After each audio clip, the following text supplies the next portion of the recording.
Hello student, welcome to my channel study with Srishti. पिछले lecture में आप लोगों ने देखा कि हम नॉर्मल सब ग्रुप के बारे में बात किए थे, जिसमें हम जनरल लीनियर और स्पेशल लीनियर के बारे में डिस्कशन किए थे और उससे रिलेटेड क्वेश्चन भी सॉल्व किए थे।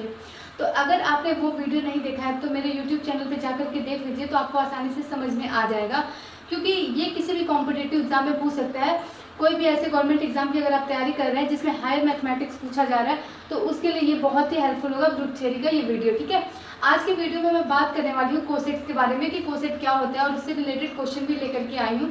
तो आज मैं बताऊंगी कि कैसे हम कोसेट को फाइंड करते हैं। तो चलिए क्वेश्चन स्टार्ट करते हैं। जैसे मान लीजिए हमारे पास कोई ग्रुप दे रखा है Z, ठीक है, और ये NZ क्या है, इसका सब ग्रुप है।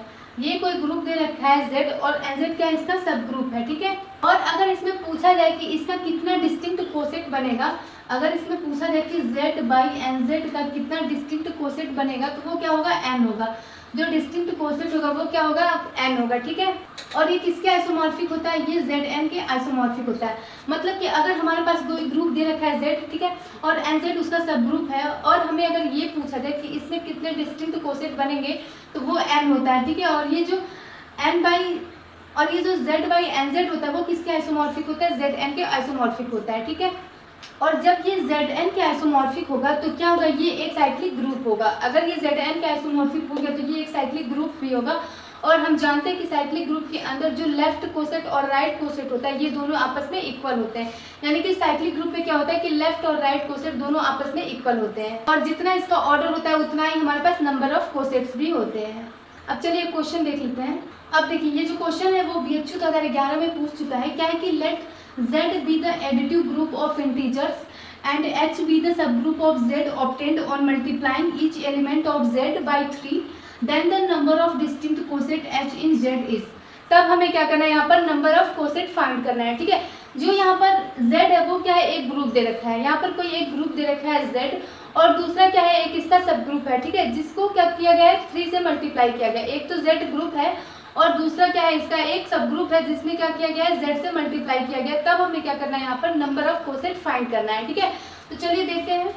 Z है और 3 से मल्टीप्लाई किया डिवाइडेड बाई 3Z। ठीक है, अब देखिए ये किसके आइसोमॉर्फिक होगा, जब Z बाई NZ था तो ये किसके आइसोमॉर्फिक था, Zn के था ना, तो ये भी क्या होगा, किसके आइसोमॉर्फिक होगा, Z3 के। ठीक है, ये Z3 के आइसोमॉर्फिक हो गया, तो जो नंबर ऑफ डिस्टिंक्ट कोसेट होगा वो क्या होगा, 3 होगा। ये 3 इसका आंसर हो जाएगा। जो नंबर ऑफ डिस्टिंक्ट कोसेट होगा वो 3 होगा, तो ऑप्शन बी हमारा करेक्ट हो जाएगा। यानी कि इस क्वेश्चन में क्या पूछा था कि कोई एक ग्रुप दे रखा था Z, ठीक है, और दूसरा क्या था, उसका एक सब ग्रुप था जिसमें क्या हुआ था, 3 से मल्टीप्लाई हुआ था। तब हमें यहाँ पर क्या करना था कि नंबर ऑफ कोसेट फाइंड करना था। अब देखिए, जब ये Z3 है तो यहाँ पर क्या है कि साइक्लिक ग्रुप बन रहा है। ठीक है, और हम जानते हैं कि साइक्लिक ग्रुप में क्या होता है कि जो लेफ्ट कोसेट और राइट कोसेट होता है वो दोनों क्या होता है, इक्वल होता है।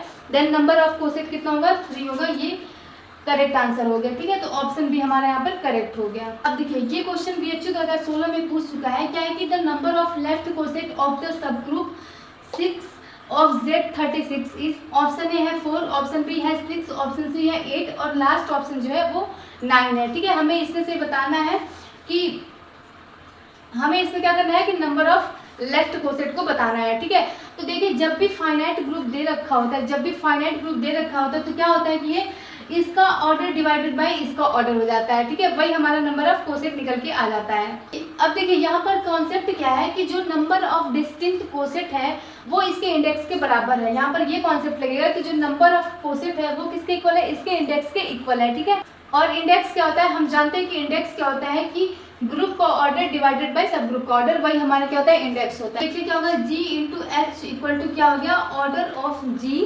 Divided by order of H। ठीक है, ऑर्डर ऑफ G क्या है, 36 है, डिवाइडेड बाय, और 6 से जनरेट होने वाले कितने एलिमेंट है, एक 6 हो गया, एक 12 हो गया, एक 18 हो गया, 24 हो गया, 36, 1 2 3 4 5 6 6 से जनरेट होने वाले 6 एलिमेंट है, तो 36 बाई 6 हो गया।